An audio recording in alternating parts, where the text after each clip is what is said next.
Então, eu consegui achar na internet um texto muito interessante, muito bom, porque ele traz um resumo da dimensão, primeiro, de Freud, depois os dois momentos de Lacan, onde ele trata do sintoma. O primeiro momento é justamente aquela dimensão do sintoma como uma cifra a ser decifrada, né? Um nó simbólico, que é justamente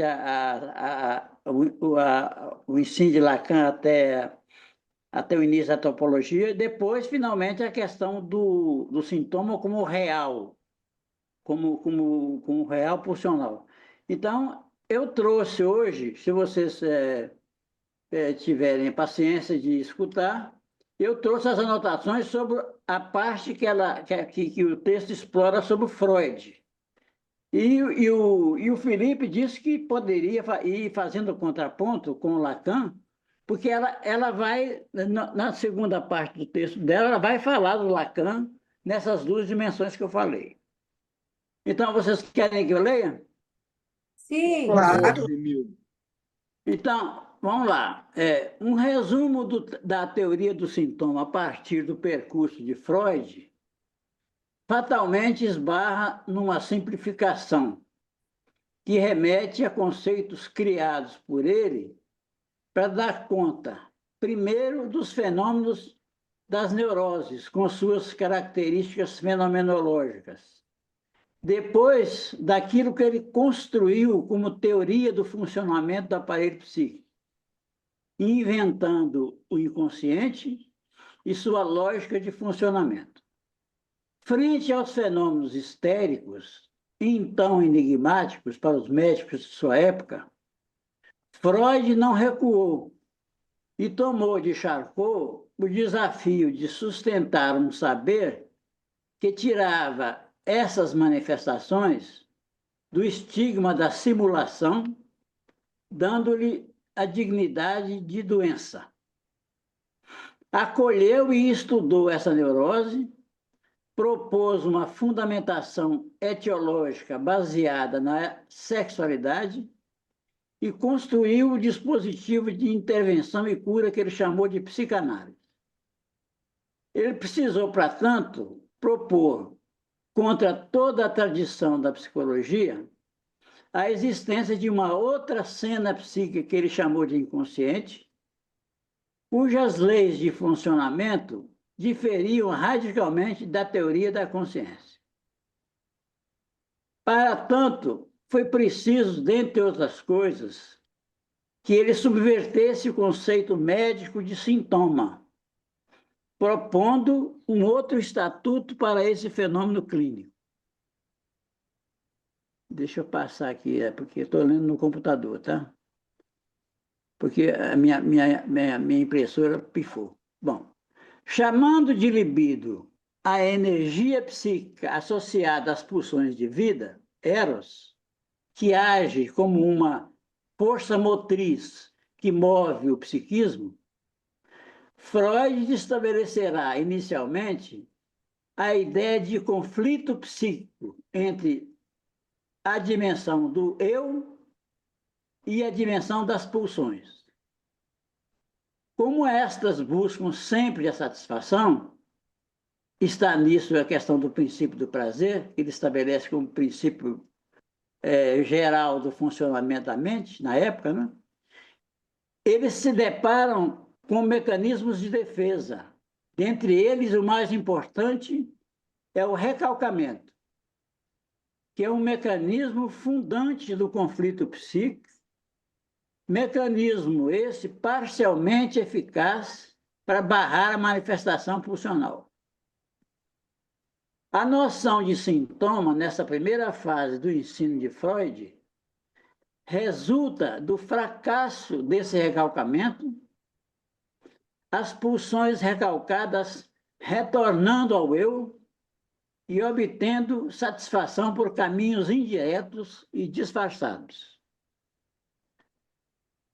O sintoma seria uma satisfação sexual substitutiva para desejos não realizados. E Freud resultando num processo de conciliação, uma formação de compromisso entre as duas forças que entraram em conflito. A libido insatisfeita, que representa o recalcado, e a força recalcadora que compartilhou de sua origem. Freud dirá no seu texto Os Caminhos à Formação do Sintoma, que pelo caminho, citando Freud, pelo caminho indireto, via inconsciente e antigas fixações, a libido finalmente consegue achar sua saída até o que chamou de uma satisfação real, embora restrita. Para ele, desse modo, o sintoma repete uma forma infantil de satisfação, deformada pela censura que surge no conflito. Ele é concebido, nesse momento inicial de sua teoria, como a expressão do recalcado, sendo sua base real o que ele chamou de trauma, uma experiência real, derradeira, que ele chamou de castração. Então, para Freud, nessa fase inicial, a experiência da castração é o trauma original que teria que dá origem ao conflito neurótico, construindo o sintoma. Sua teoria evoluiu para uma ideia de trauma fundada numa sedução real por parte do pai para uma concepção da teoria da fantasia, em que o trauma, nessa teoria da fantasia, é tido como parte da realidade psíquica do sujeito. O sintoma, então, passa a ser definido como a realização de uma fantasia de conteúdo sexual, representando na totalidade ou em parte a atividade sexual do sujeito provinda das fontes pulsionais. Nesse momento, para ele, o sintoma diz alguma coisa, tem um sentido, mesmo que o sujeito nada saiba dele. O sintoma não somente diz, mas também serviria a um fim de satisfação, o que ele chama de satisfação real, reconhecida pelo sujeito como um sofrimento.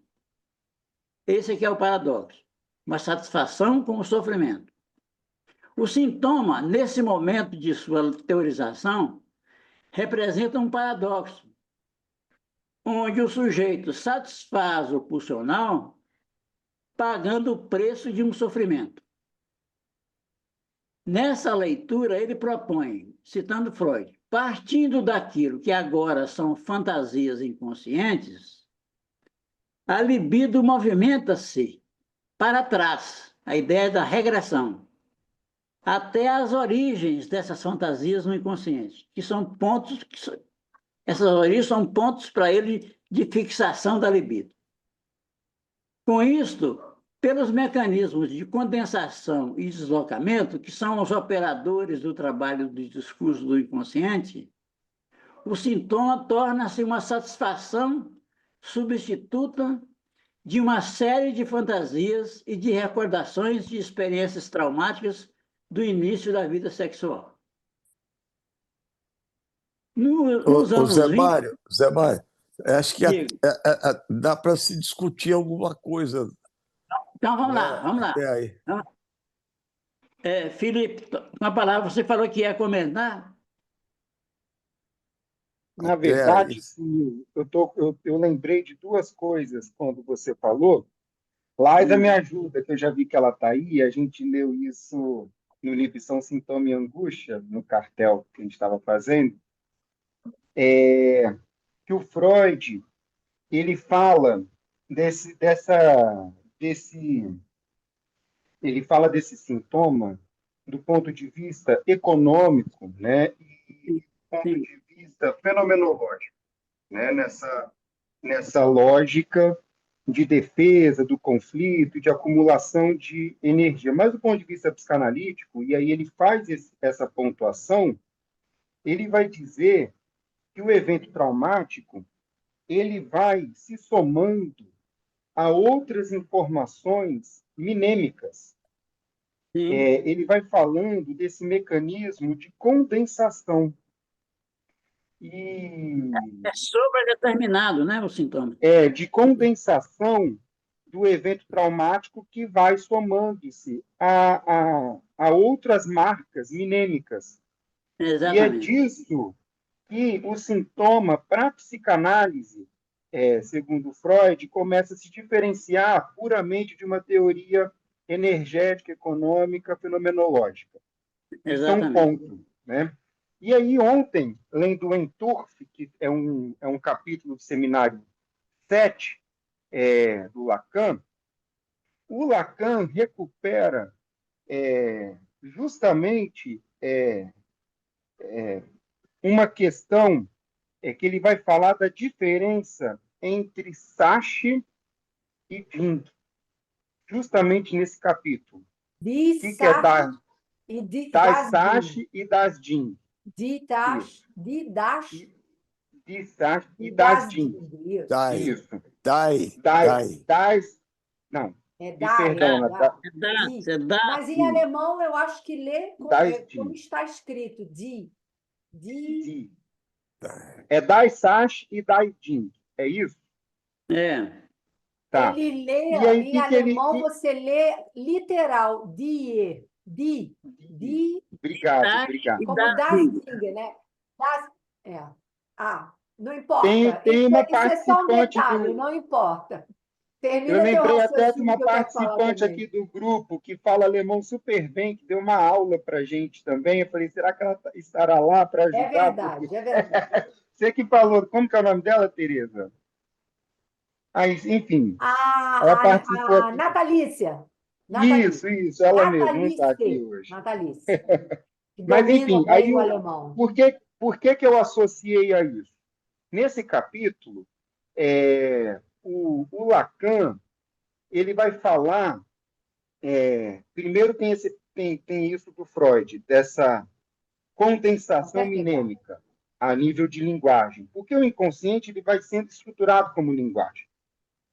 Então, ele vai trazer no texto O Inconsciente do Freud, o Lacan vai comentando, onde o Freud começa a fazer uma distinção também ali entre Sachvorstellung, que é a representação da coisa, e Isso. Vorstellung, que eu acho que é isso, que é a representação da palavra.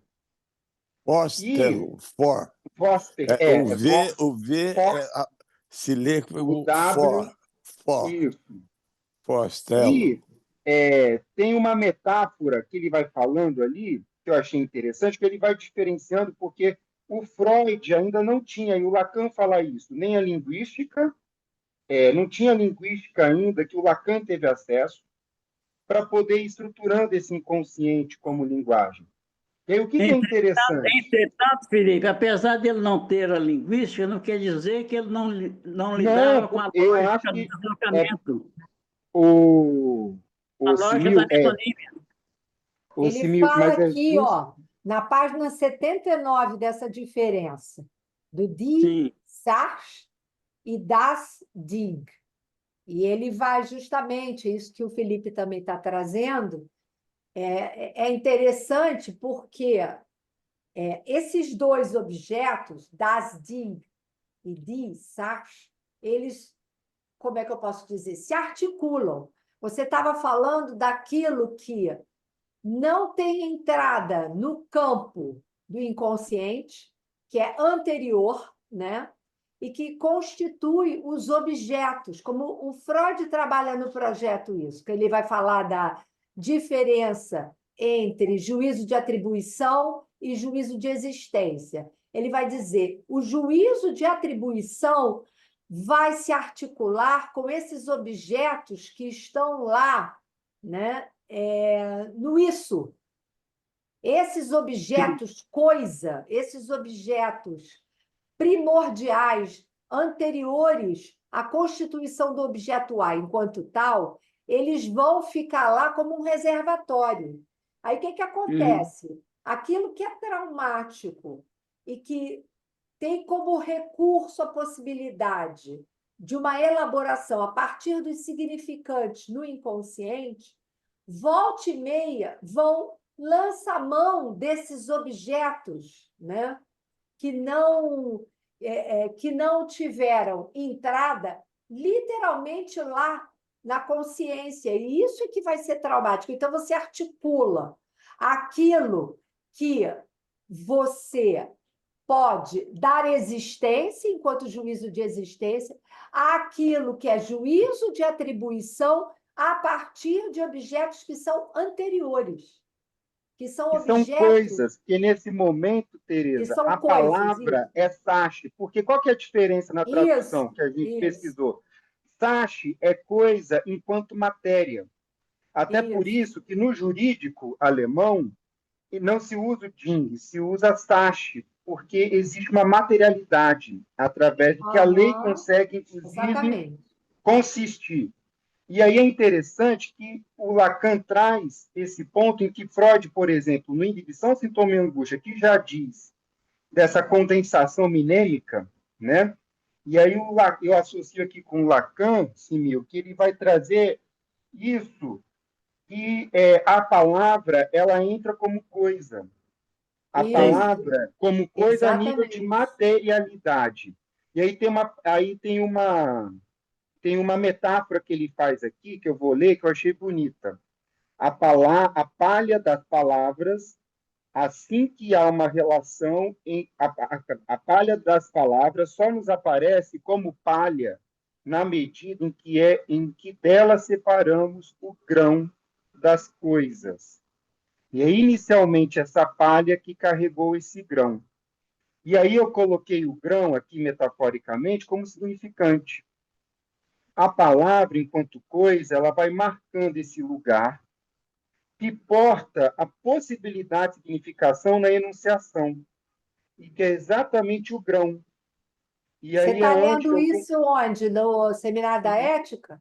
no Seminário da Ética, Tereza, está Qual na página? página 59. Ah, é antes do que eu estou aqui. 59. 59, Tá. você já tem um Tá pouco mais aqui. para frente. 59. Aham. E um pouquinho mais atrás nesse texto, ele descreve também esse corpo que é um corpo da exterioridade. Isso é tão Isso. bonito, É. porque e aí eu pensei até na banda de Mébius, enfim. Mas é esse corpo e é essa coisa que fica a nível do significante. Nessa metáfora aqui, cadê? É porque ele estava falando sobre a apresentação de palavras. Ele vai falar da Forstellum, Isso. né? Ele vai Mas é falar da como se. representação, da Porque, Sax Forstellum e da e Vox Forstellum. é como o significante atua. Por quê? Ele vai dizendo, né, que o sintoma, do ponto de vista econômico, neurológico, é o Lacan já nesse texto. Ele vai falando que ele envolve um conjunto de músculos, peles, tensões. E aí, pensando, né, isso que já apareceu aqui, na clínica da histeria, na época do Freud. Né? Enquanto não havia palavra com possibilidade de significação, era no corpo que toda essa econômica aparecia enquanto fenômeno. E Aham. nesse corpo, que ele está doido, alienado, ele está assim, sedento de discurso. Né? Porque isso é interessante na clínica, como a psicanálise, porque nesse sintoma que o Freud vai discernindo da fenomenologia, de uma coisa, de uma economia, de uma econômica, para a linguagem, que é onde o Lacan vai achando terreno para poder fazer a sua releitura. Né? Essa, A, nesse sentido, Felipe, complementando o seu comentário, quando Freud coloca condensação e deslocamento como operadores do trabalho do sonho, por exemplo, do trabalho do inconsciente, ele está falando ele está falando de linguística já. Não é à toa sim, que claro. Jacobson tomou esses dois conceitos como equivalentes a metáfora e metonímia, não? E aí, Felipe, esse corpo externo, só para concluir, Ana, rapidinho, o sintoma conversivo, né? Há essa interseção, e aí eu penso nisso, nem externo nem interno, né? Pensando aí na banda de Möbius, já atualmente, há essa interseção em que o aparelho psíquico ele vai condensando minemicamente através do trauma, mas junto disso o discurso vigente do seu contexto também, pela própria via da doença. Porque o que estava em voga a nível de discurso de doença naquele momento? Era a neurologia. Isso. O que estava causando enigma? Eram os sintomas neurológicos que os neurologistas não achavam correspondente anatomopatológico, né, Exatamente. na sua apresentação. Mas é bonito ver como esse aparelho pega esse discurso e o representa a nível de coisa, a nível de corpo, né? Sim. E aí o Freud vai falar, opa, tem alguma coisa aí, e que quando fala da palavra vira significante, né? O Freud foi se atentando a isso, esse sintoma do corpo começa a desaparecer, uhum. né? Vamos lá. E é aí que também vai para essa noção do Jung, da coisa. Diga, Ana Não, Amélia. não, é porque o Simeão começou a leitura, né, dele que Freud considerou o sintoma como doença, né? E O esse Freud sintoma deu não a é doença, histeria. na bem da verdade, o sintoma pode ser até a cura, né? Para Veja que bem, isso. eu citei isso aí porque, como o próprio Felipe comentou, a conversão histérica não era compreendida pela medicina, pelos neurologistas. Não havia uma anatomia que Não, eu entendo todo o contexto, Simil, só estou falando para a gente. Então, Freud deu, é por isso, então eles são, e até hoje, por exemplo, nos hospitais, quando uma histérica faz uma conversão, eles chamam de PT, Uhum. sempre é PT, isso não é doença não, os médicos não consideram isso uma doença. E Freud, a partir das pesquisas de Charcot, como eu disse, deu à histeria essa dignidade de doença Sim, entendi. Eu entendi nesse bem sentido. o contexto de não ser da ordem de um fingimento, né, de ser encarado como uma doença. Exatamente. Só Tirou que eu da estou falando simulação. hoje. Estou falando hoje, né? E a gente que lê Freud e Lacan. Então, eu não vejo o sintoma como doença, pelo contrário, eu vejo até como cura, ou um Isso aí caminho é de outra coisa. cura. É um caminho Isso aí de é outra cura. coisa. Nós Não, estamos eu só falando. estou jogando aqui para ouvir vocês. Outra coisa, lembra a hora que o Felipe falou da questão lógica da palavra e tal, né? E Lacan fala, né? A palavra mata a coisa, né? O significante mata a coisa, não é a palavra. Isso é É, importante. O eu, significante mata a coisa. A faz mais palavra sentido. é coisa. A Sim, palavra é Exatamente. coisa. Mas ao pronunciar, porque a gente vê uma palavra escrita, ela é coisa. Ela só tem possibilidade de significação quando a gente a enuncia. Então, tem essa diferença que é a metáfora da palha, que ele compara a palha à palavra. E aí você separa o grão da palha, ou seja, mas é a palha que porta o grão. Então, eu coloquei aí a palha como palavra e o significante como grão nessa leitura, nessa interpretação dessa metáfora. A palavra é a palha que porta o grão significante e que se separa na enunciação, que se separa da coisa e aí mata a coisa, num processo analítico, numa enunciação Uhum, dentro de uma situação transferencial, né? uhum. Vamos voltar Olha então à só, questão do gente, sintoma. vamos seguir no texto um pouquinho. Eu vou ter que Vamos. sair uns 15 minutos antes, porque eu tenho que entrevistar o Agualusa e Eu vou ter que me preparar. Não é muito Ô, fácil. Tereza, o Alexandre tinha me avisado. Aí hoje a gente vai encerrar 12:45. Tá bom, eu Tá agradeço. bem? Só uma coisa que eu queria acrescentar a essa conversa nossa aqui, deixa eu desligar aqui, a Darlene me ligando. Deixa eu botar aqui. Ó. Ai, meu Deus, não posso. Na página 77, ele vai falar exatamente disso que a gente está conversando aqui, do Seminário da Ética. Ele vai falar dessa composição imaginária do corpo, né? Ele vai dizer que esse caráter da substância da aparência, né, de material de engodo vital, né, que isso vai, de alguma maneira, ter um valor fantasmático para o sujeito. Ele fala exatamente isso. Ele vai dizer, esse terceiro que se produz a partir da coisa, vai falar dessa aparição, né, da representação Forstellum, como uma representação fantasmática, oriunda da articulação com o imaginário. Aí ele diz, a Forstellum é algo essencialmente descomposto, é aquilo em torno do qual gira desde sempre a filosofia do Ocidente, desde de Aristóteles. É a fantasia, com PH, ele vai falar.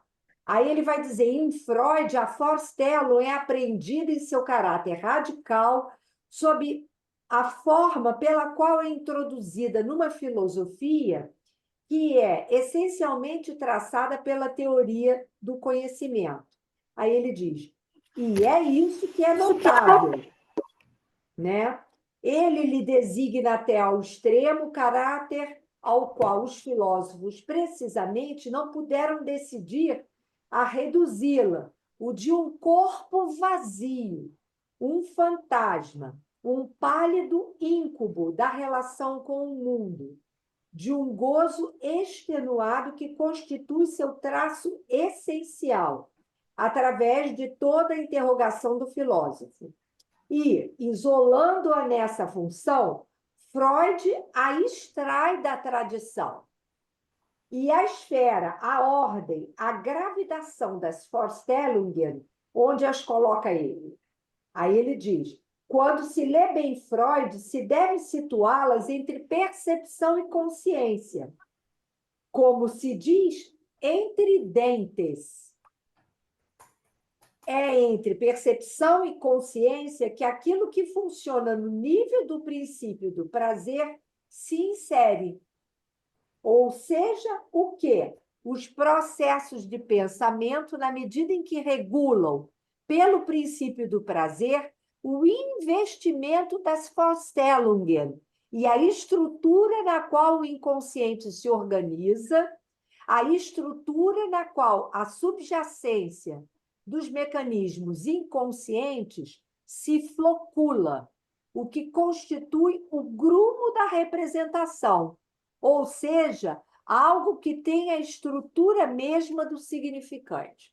Eu achei importante trazer isso como contribuição. Ele vai falar da metáfora, da condensação, da metonímia, na página 77 e 78. Obrigado, Bom, Tereza. vamos continuar então no Freud? Segue aí mais um pouquinho? Vamos, segue. Oi, o Simil vai continuar o texto. Nos anos 20, com a introdução da segunda tópica do aparelho psíquico e da noção de pulsão de morte, Freud avança no sentido de demonstrar que, para além do princípio do prazer, há um real de gozo impossível de ser representado, tornando assim mais complexa e problemática a realidade psíquica que se expressa no sintoma.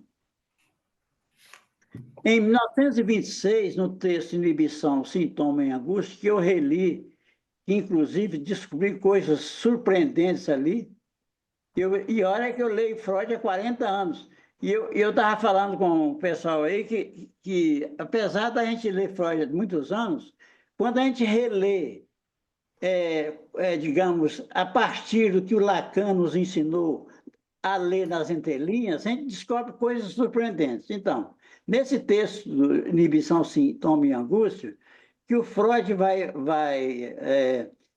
trazer justamente a questão da relação da segunda teoria da angústia, né? Principalmente sobre a questão da angústia. Então, nesse texto, o sintoma passa a ser apresentado como um sinal e um substituto de uma satisfação pulsional que permaneceu latente como consequência do processo de recalcamento. E diz mais, o processo mental que se transformou em um sintoma, devido ao recalcamento, mantém agora sua existência fora da organização do eu e independentemente dele, adquirindo assim como seus derivados, o privilégio de extraterritorialidade. Eu achei isso interessantíssimo, o Freud colocar nesse texto o sintoma fora do eu, digamos. Ele já coloca o sintoma como uma formação do inconsciente, que vem lá do id. Já coloca o sintoma na lógica do funcionamento do inconsciente, aqui já nesse texto. O que ele chama de extraterritorialidade. Quer dizer, o sintoma, assim, derivado do recalcado, é, ao mesmo tempo, território estrangeiro para o eu. E representante do recalcado perante o eu. Freud introduz aqui a relação dialética entre o sintoma e a angústia, pois a satisfação experimentada por ele é uma via indireta de satisfação pulsional, uma satisfação substitutiva, deformada e irreconhecível, sentida como sofrimento e geradora de angústia. Porque é preciso que a gente registre isso de forma definitiva. É nesse texto que o Freud desenvolve a sua segunda teoria da angústia. Porque ele dizia antes que a angústia era resultado do recalque, uma transformação do pulsional em função do recalque. Aqui ele diz que não, que era simplesmente um sinal, alguma coisa que sinaliza alguma coisa para, evidentemente, o eu como organizador, digamos, como conciliador do conflito psíquico aí. Se o eu, então, esse sintoma é sentido como sofrimento e gerador de angústia. Se o eu, nessa perspectiva, devido à sua necessidade intrínseca de unificação e síntese, que é própria do eu, busca agregar o sintoma, fazendo uma adaptação e tirando proveito da situação, que o Freud vai chamar de ganho secundário, esse proveito que o sujeito tira do sintoma, ao mesmo tempo gera angústia, que é sentida pelo eu como sinal de desprazer e que o leva a pôr-se em posição de defesa, retomando o recalcamento e realimentando o processo sintomático. Isso tudo aqui é Freud, viu, gente? Eu estou lendo. Está no sintoma e angústia. Para Freud, nesse ponto de seu desenvolvimento, a angústia se manifesta sob a forma de um medo realístico, medo de um perigo que era realmente iminente, ou que era julgado real. Ela seria a reação a esse perigo. E o sintoma é criado também para evitá-la ou reduzi-la. Isso é muito ilustrativo no pequeno Hans, na fobia, né? Que o sintoma é criado para tamponar a angústia de castração. Né? É isso que o Freud está falando aqui, de alguma maneira. Em 1933, Freud diz: parece, com efeito, que a geração da angústia é o que surgiu primeiro, e a formação do sintoma, o que veio depois, como se ele fosse criado para evitar ou sinalizar a irrupção do estado de angústia, tida como um sinal de um perigo que provém da própria energia pulsional. Ele está colocando aqui já o sintoma no nível do pulsional. Isso que é novo na segunda teoria da angústia de Freud. E na teoria do sintoma em Freud. Essa territorialidade, essa questão de ser um corpo estranho ao eu, e o fato de ser um sinal de perigo, de um pulsional que o sujeito não suporta, que ele tem, de alguma maneira, disfarçar e deformar para satisfazer alguma coisa. E uma coisa que ele vai dizer, que eu achei muito importante nesse texto do Freud, é que o Lacan comenta, é que o sintoma, ele não é dirigido a ninguém. É diferente do acting out, que pede interpretação, que é dirigido a outro, ao analista, né? O sintoma não. O sintoma tem a ver com o gozo, com a relação de gozo. A única coisa que digamos, essencial na dinâmica do sintoma é que ele é uma manifestação do gozo, uma forma de gozar. Quer dizer, um sintoma neurótico é uma maneira que nós temos de gozar, uma maneira que nós encontramos de gozar, né? Para Freud, né? Parece se deixar gozar, né? Para Freud é de gozar, mas ou Sim. se deixar gozar, porque a gente sabe que o sintoma é aquilo que a gente, de alguma maneira, extrai da falha do outro, né? Sim, E sim, que nos marca. sim, sim. Então, Agora, é interessante, né, Simil, como essa leitura do Freud realmente já nos leva para o sintoma do Lacan. sim, Isso realmente é... E que levou todo um percurso para o Lacan chegar ao sintoma. O próprio sim. Lacan também, né? No seminário de angústia, você se lembra, né, Felipe, que ele trabalha muito esse texto do Freud, né? Ele começa trabalhando esse texto do Freud, no seminário da angústia. E eu estou estudando muito essa questão da angústia e eu fiquei encantado com essa passagem aqui, que eu não lembrava que isso estava em Freud, que Freud já tinha antecipado essa questão da angústia como um sinal de perigo. Perigo o quê? Perigo pulsional, que não tem nada a ver com a realidade, não tem nada a ver com a percepção consciência, não está no consciente, apesar de que a angústia, para Freud e para Lacan, é um afeto e que está na consciência. Ela não é inconsciente. A angústia não se recalca.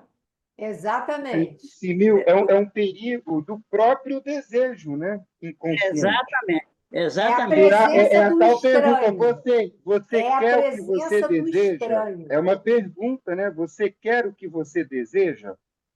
Né? Enfim, há essa dissociação mesmo, há esse discernir entre querer e desejo aí, né? E desse desejo do inconsciente. Tem uma coisa que é interessante, essa coisa do perigo, né, pulsional, é que na clínica isso é muito comum, né? Às vezes o sujeito, falando numa análise, chega perto de um ponto da subjetividade dele que sinaliza algo do desejo dele, ele entra em angústia. Ele entra em angústia porque é um perigo o pulsional, Porque né? o desejo é estranho ao sujeito, ao próprio Exatamente. sujeito. Exatamente. Ao O sujeito desejo ou ao é eu? estranho. Tereza, ao sujeito ou ao eu? Ele é estranho ao eu. Mas Perdão, e ao como é que é? sujeito? Oi? O desejo, ele é estranho ao eu. Foi uma força de expressão, é estranho ao eu, mas o próprio Mas sujeito do inconsciente não sabe Porque Não sabe. o desejo, né, é inconsciente. Se você quiser, você pode dizer que o desejo é o próprio sujeito do inconsciente. Não existem dois sujeitos.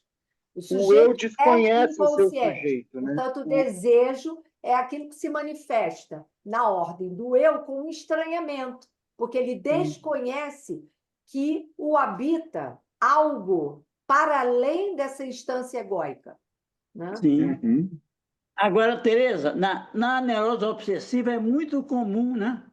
O sujeito se queixar de que ele é invadido por ideias que ele não sabe de onde vem.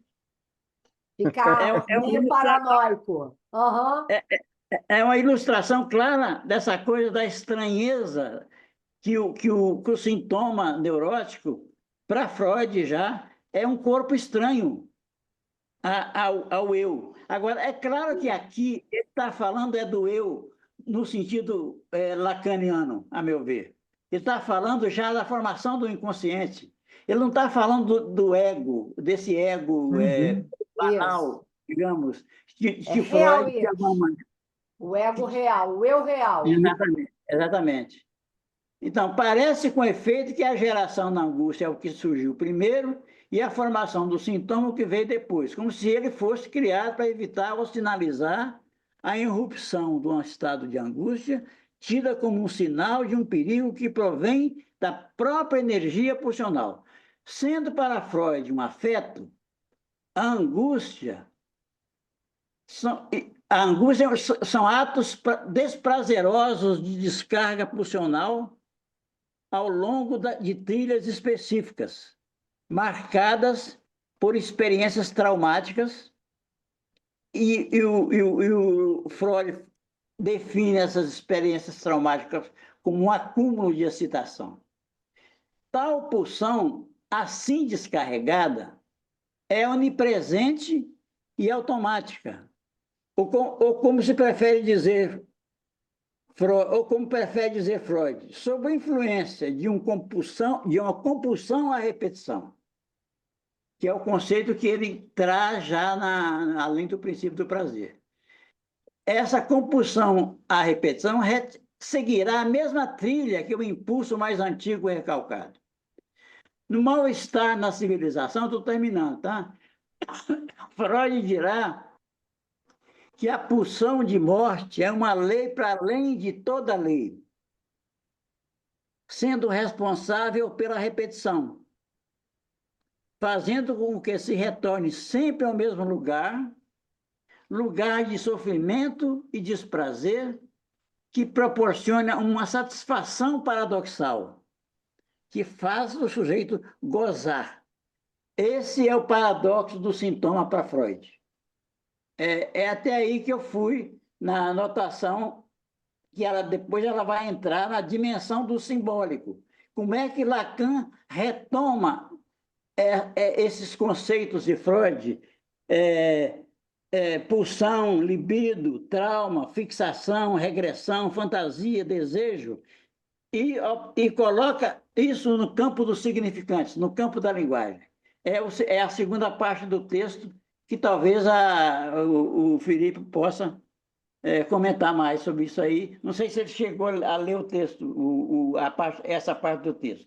De toda forma, o que eu tenho de Freud, que eu consegui resumir, foi isso aí que eu trouxe para vocês. Muito bom, É um Simil. paradoxo. Obrigada, excelente. Muito bom. E eu penso, Simil, que a sua última fala agora traz um pouco, tentando dialogar com a pergunta da Ana Amélia, né? Se o sintoma é visto como doença, né? Sim. Eu não sei até que ponto, Ana Amélia, a gente hoje tenta fazer disso um eufemismo, sabe, do sintoma. Eu tendo a pensar que o sintoma trata-se de algo mórbido, de uma doença. Por que eu Sim. falo isso? Tá? Primeiro que quem chega até a nós chega por alguma questão que provavelmente não sabe ainda qual é a verdadeira questão, mas chega. E se Sofrimento, chegou, né?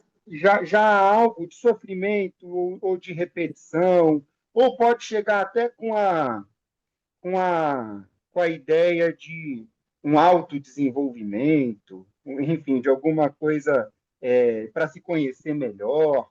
Mas, enfim, tem algo faltoso aí que, de fato, eu vejo como algo que caminha pela doença e por um espaço que eu não digo só psicanalítico, tá?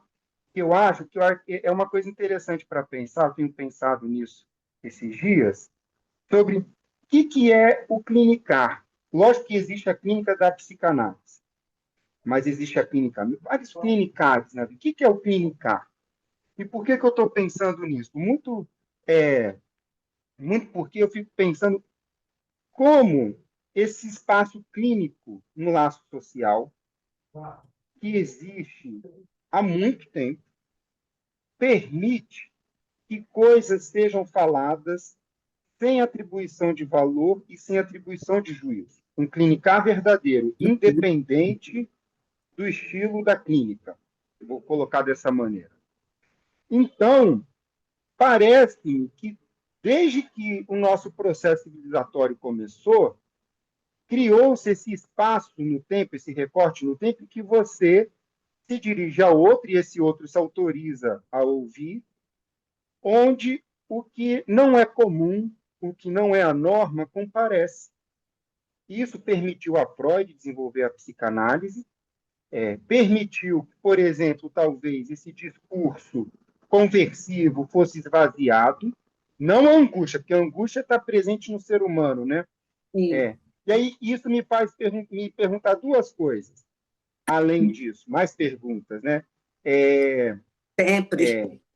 Até sempre, para onde que essa angústia vai hoje? Qual que seria a plastia da histeria hoje? Já que não é conversiva, isso é uma pergunta, né? E aí eu já fico pensando assim, seria um autismo, por exemplo? Tem pseudoconvulsão e a histeria. Hoje a gente vê que a maioria das pessoas, até mandei lá no grupo do autismo, que fazem testes achando que são autistas, não são. Foi daí que eu pensei. Há pseudo-autistas hoje também, pensando nesse hiperdiagnóstico. Isso é uma coisa para pensar. Outra coisa, até que ponto discursos ditos perversos, através da clínica, aí eu concordo com você, fazem do sintoma algo sublime. E aí eu trago, por exemplo, a questão do Oi, homossexualismo, Alexandre. que foi pelo discurso da doença inicialmente, que conseguiu um lugar de voz e também social para que hoje não seja considerado doença. Sim. E aí eu acho que é um pouco na sua pergunta desse Não, então, sintoma. é porque eu lembrei aqui de Seminário 11, né? E eu sempre tenho isso, para mim, é quase um dogma, o inconsciente como algo de não realizado. Que isso é absolutamente fundamental se a gente pensa na clínica que a gente pretende fazer, da lacaniana. E no Seminário 11, acho que talvez a primeira lição, quando ele fala do inconsciente, e aí ele fala, naquele lugar, tá? Deste não realizado, obviamente não realizado na linguagem, é que pode, onde entra o sintoma. Então, por quê? Eu penso, e eu acho que é por aí mesmo, lógico, nós temos a castração da linguagem, e obviamente nós vamos ter um zilhão de não realizados, em que pese as marcas, né, que ficam, que é o que você sempre traz, e eu concordo, né, que seriam memória, não lembrança, né, e essa tentativa dessa construção, não é reconstrução, de uma construção de uma lembrança, tá? E ali o sintoma entra aonde você não dá conta, onde você vai viver numa angústia absurda. Por isso que. E outra, não é, obviamente, que o sintoma traz sofrimento, mas não é abraçar com o sintoma, mas se utilizar do sintoma, né? Ver seu próprio sintoma e num processo de análise, para mim, ele é o que funciona como um direcionamento de cura, sim. Então, eu Pois não é, vejo nesse sintoma como sentido, exatamente doença, eu vejo o sintoma como cura. Como fala assim, o que o psicótico faz? Ele delira. E o delírio no psicótico não é cura. E o mas isso nosso, é outra pro, coisa, isso é outra pro coisa. Não, neurótico, calma o aí, calma aí. Acho que sintoma, são coisas. O delírio, eu não sei se é cura. Eu não sei se Não, é por ele gente, mas mesmo. cura Assim, que eu estou aí falando não você. é cura, ficou lindo, maravilhoso, perfeito, não. Eu estou falando cura como um jeito de se equilibrar na coisa. O sintoma, para mim, também é um pouco isso. Né? o Agora, sintoma, quando eu o não sei sintoma chega. se Por você... que todo neurótico tem sintoma? E por que aquele que vai procurar uma análise? Quando, entre aspas, aí vou colocar aqui, o Porque o custo-benefício sintoma, você começa a está ficar. falando uma coisa importante. O sintoma é uma forma do sujeito velar o que lhe foi traumático. O que lhe foi traumático foi o encontro com o significante. Você está certa. Sim. A outra questão que você traz, que também me parece pertinente, não é porque o Lacan trabalha no seminário do sintoma claramente isso. Ele vai dizer que o sintoma, né, que funciona para a neurose, a metáfora delirante, portanto, o delírio, pode ser, não quer dizer que obrigatoriamente seja, pode ser uma forma, né, de alguma maneira, e foi isso que funcionou para o Joyce, que foi a sua obra, funciona como um arremedo daquilo que ele não tem. Sim. O próprio Jean Luch, no texto do a Marguerite Lamour de Lacan, ele vai dizer que o analista funciona como ego. Agora, a metáfora delirante, quando ela se constitui, ela dá, digamos assim, ela permite ao psicótico parar de ir de uma coisa para outra, porque ele vai deslizando Exatamente. Há uma sem estabilização, ponto uma de estabilização. amarração. Estabiliza, a palavra é essa, não estava me vendo. Estabiliza o sujeito. O É, delírio pode ser, mas não é Contingente. obrigatoriamente o E o fato de ter sintoma delírio também, tem que É, estabilizar. o sintoma é uma gambiarra que eu penso assim, né? O sintoma é uma gambiarra que nós Uma neuróticos, todos, tentativa sem de fazer exceção, face ao real, todos, todos. Agora, quando olha, é uma fala de uma. gambiarra muito sofisticada, viu? Verdade, É a única coisa que pode verdade. dizer. Olha a sofisticação dessa gambiarra. Ô, eu tenho Simil, uma... Simil, eu tenho uma A A Nina perguntinha. quer Nina está com falar, a a Nina quer mãozinha falar. levantada. Nina, fala você, Nina, porque da Ai, última vez que eu escutei você... obrigada, obrigada. Olha, Nina, Simil, Nina, a fala. última vez que eu escutei você, você me chamou a atenção quando você disse assim, eu não sou psicanalista, eu sou psicoterapeuta. Eu Sou. achei isso importantíssimo. Eu É. achei isso importantíssimo. Você sabe por quê? Porque eu penso, depois de tantos anos fazendo análise e praticando análise psiquiatra, eu penso que a psicanálise jamais deve renunciar à dimensão terapêutica que ela contém. É nesse sentido que eu falo que o deciframento, essa segunda teoria, a primeira teoria do sintoma em Lacan é o deciframento. O sintoma é um nó simbólico, uma cifra a ser decifrada. Então, esse deciframento leva justamente a uma cura, que não tem jeito de... Porque, na verdade, o ponto comum aí, o ponto que leva o sujeito, inclusive, a procurar a analista, é o sofrimento.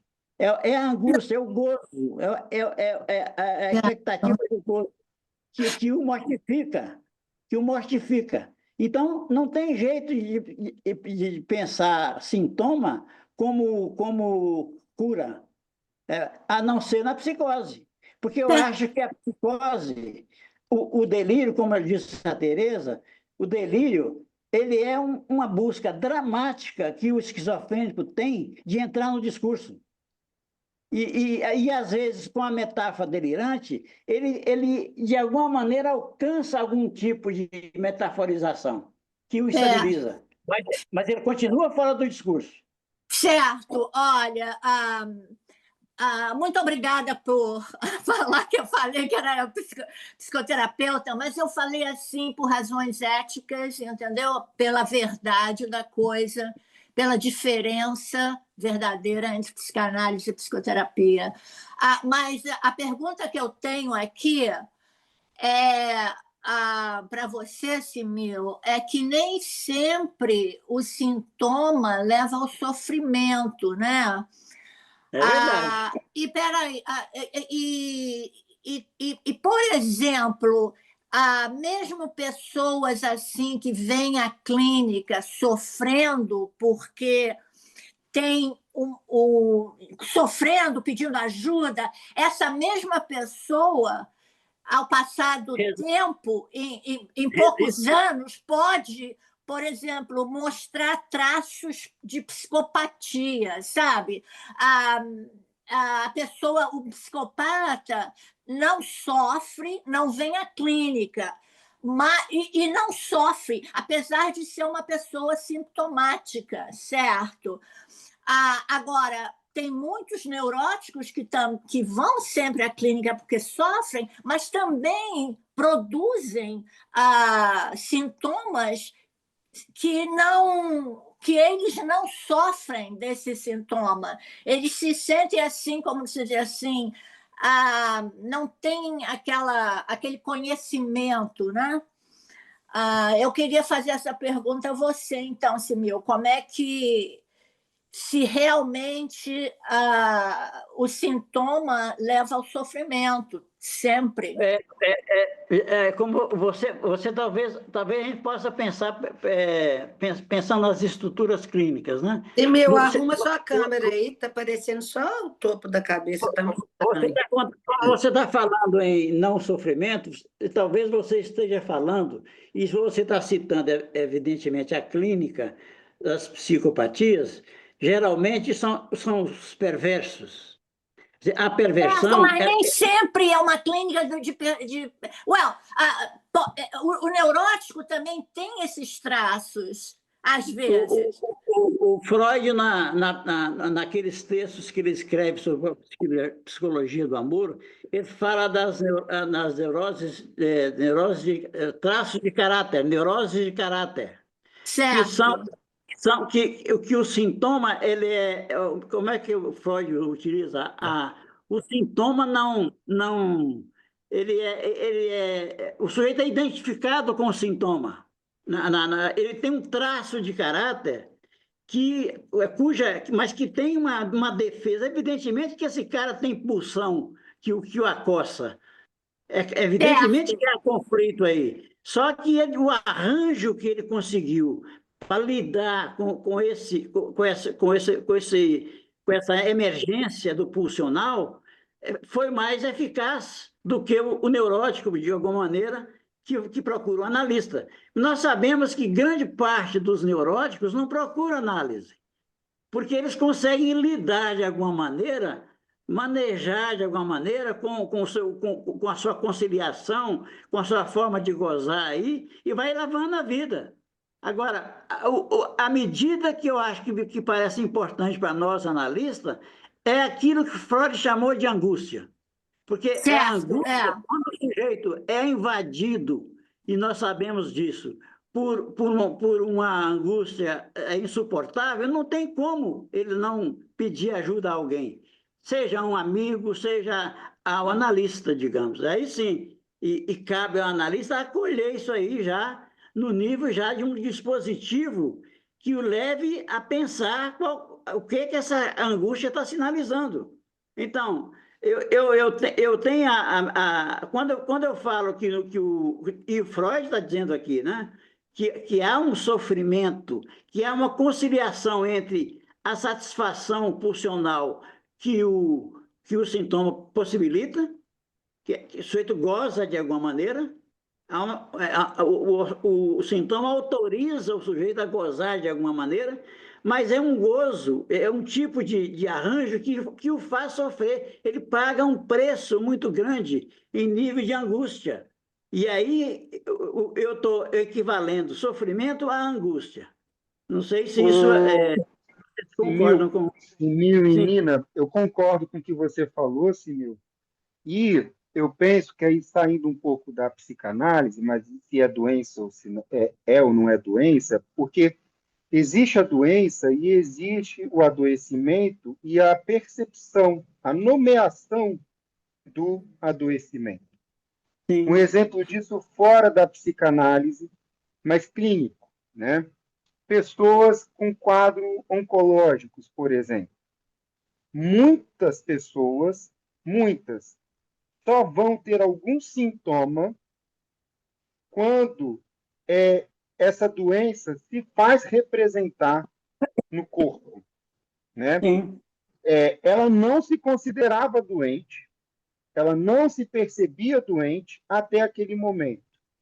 E, normalmente, quando isso acontece, já é, infelizmente, em estágios muito avançados. Isso é um exemplo clínico entre portar uma doença e não necessariamente se sentir doente, se perceber doente, né?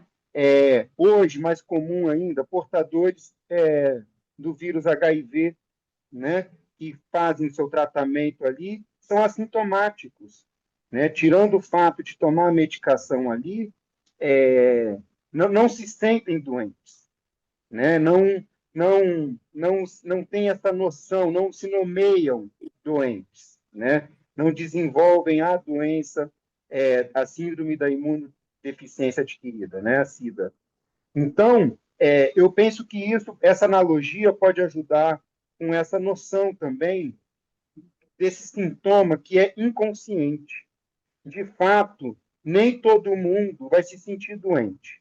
Isso não Sim. significa que ele não porte uma doença, um sofrimento e um sintoma. Entende? Assim, De inconsciente, novo, sem eu nem acho ser nomeado. todo neurótico tem seu sintoma, por isso que fala assim, o sintoma, então somos todos doentes. Não, quando esse sintoma passa a ter um custo tão alto, aí você vai procurar ajuda. Aí você pode até falar, não, você está com um sintoma doente. Mas todo neurótico tem seu sintoma, porque o sintoma ele vem como suplência dali onde não deu conta no inconsciente. Realmente fazer aquele... Ele é uma conciliação.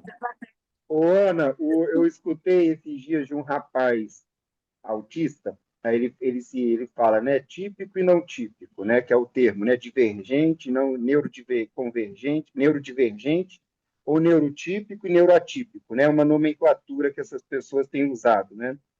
E aí o problema dele é com o sincericídio dele nas relações de trabalho, tudo, enfim.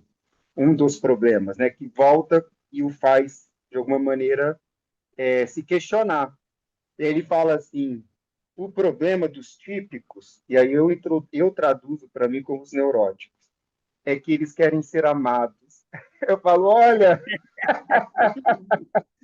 e eu não faço crítica nenhuma pessoal, toda a minha crítica é profissional, e é mesmo. Eu nunca, e ele fala, eu tenho consciência, eu jamais fiz uma crítica no trabalho pessoal. É sempre referente ao objeto de trabalho, mas os típicos ficam doídos com isso, porque eles querem ser amados. Eu acho que é por aí, viu? Tem isso do neurótico. Eu gostaria de fazer uma pergunta para ver se eu consigo Claro. entender. É quando o Simil fala, né, sobre essa questão do sintoma, da angústia.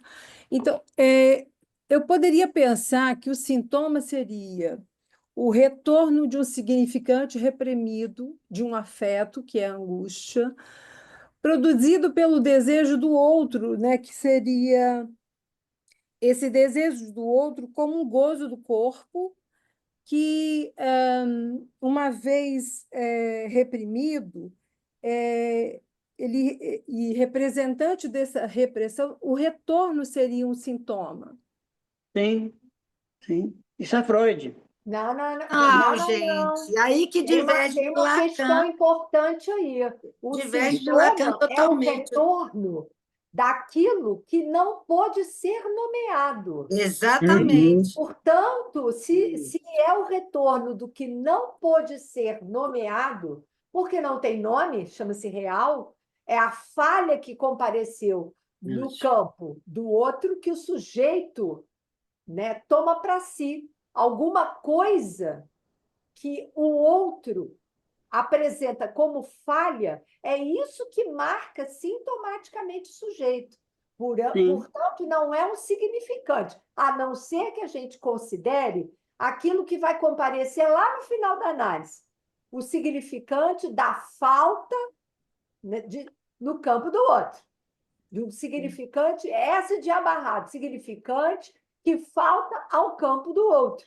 E que o sujeito recobre, ele dá um sentido, ele dá uma representação, que é isso que comparece como a singularidade do sintoma de cada um. É isso que precisa ser justamente analisado, né? Exato. Bom, Isso essa é a aí, minha leitura. Tereza, você Aí, concorda que sair. nessa hora é A muito... releitura, Lacan é Tereza, totalmente diferente de Freud, gente. Freud trabalha a com releitura, resultado. a Lacan releitura, com a realizado. releitura que vocês estão fazendo, quer dizer, eu tô captando aqui a releitura que Lacan faz, mas para Freud é claramente o retorno do recalcado, quer dizer, aquilo que o recalque não deu conta de recalcar, que Sim. retorna. O retorno do recalcado essa é leitura o que Lacan retorno do permitiu. real. Exatamente. Então, é essa coisa que retorna, que não conseguiu ser recalcada, né? É que Você faz falou a sintoma. coisa, ó. Que faz sintoma. É a A coisa. coisa. O que Sim. o Lacan traz, né, essa questão do real, não como um conceito, mas como um afeto, né? Sim. Então, a Conceito coisa aí. que retorna, eu vi sua pergunta, Dilceia, a coisa que retorna, o significante é o que, na enunciação, na tentativa de enunciar sobre a coisa, colocar palavras, coisas sobre as coisas, é que dá a possibilidade de uma satisfação outra, que não a sintomática, talvez. Exatamente. Mas não é o significante que retorna, Ah, tá. mas ele é um efeito da tentativa de trabalhar a coisa pelas coisas que eu estou dizendo palavras. Eu acho que é Beijo, por aí, gente, eu vou através das suas sair. Vou lá para minha enunciações. entrevista. Gente, até a Tchau. próxima. Beijos, beijos. Tchau, Obrigada. tchau. Felipe, me Tá, diz uma coisa. obrigada. Simir, Oi, querido, Simir. manda o texto Na para próxima mim. reunião, vocês Eu querem também quero continuar? texto. Manda Vocês para querem gente, Simir. continuar na próxima reunião, lendo Lacan, já a partir da leitura que o Lacan faz do sintoma? Eu posso também fazer o resumo aqui. Eu quero seu Obrigado. texto, Emil. Eu quero. Faço o resumo e a gente discute. Tá Ótimo. bem. Manda o Então texto tá. para Simil. todos, Simir. Você está muito econômico, mandou só para o Felipe. Não, mas porque o Felipe Eu que eu coordena, eu pensei compartilho que ele aqui. ia Põe aqui, por distribuir. favor. Eu posso compartilhar aqui, Simil? Eu compartilho no grupo, Mas tá bem? eu fiz Tá isso para o bom. grupo. Tá bem, tá Fala, ótimo. Simil, fala. Eu sou ciumenta. O Felipe é o queridinho do Simil. Não estou gostando nada Porque disso. o contato que eu Ixi, tenho, eu não sou meu Deus. administrador, eu não poderia mandar, eu não tenho, eu não posso mandar para o grupo, porque eu não sou administrador. Então, Sei, eu mandei para o administrador, pedindo sei. que ele. Obrigado, Simil. Eu compartilho. Beijo, tchau. Tchau. Eita, onde que saiu aqui, meu Deus? Beleza, valeu.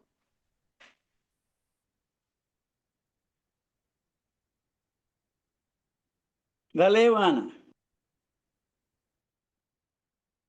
Não estou ouvindo você. Cadê seu microfone? Não, então, é porque eu estou aqui no iPad, eu estou igual a Joselita ontem. Ah, tá, agora eu vi a teclinha de sair. Adorei o texto, manda para gente. Pois é, não, porque eu não pude mandar para todos, porque esse grupo a gente só, só o administrador que pode mandar texto. Sim, é Entendeu? isso Por isso que eu mesmo. não, Tá bom, por isso que eu não mandei pro grupo. Mas ele tá vai, bom. ele vai distribuir para todo mundo. Inclusive, eu vou fazer o resumo da parte de como é que Lacan, porque o Lacan tem duas leituras do sintoma.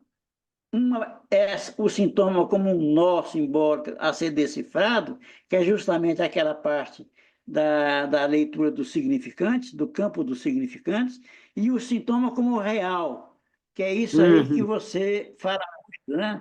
Do real como não realizado, né? Aquilo que é não realizado. Ele Então, vai falar. isso aí, eu acho que está tão, para mim, é tão a base da proposta de Lacan, né? Oi, Eu vou mandar para vocês o resumo. tá. Eu pedir o Felipe para distribuir para o grupo todo, antes da próxima Oh, reunião, tá bom? legal, maravilhoso. Beijo, bom Um final de beijo. semana. Tchau, tchau. Você também.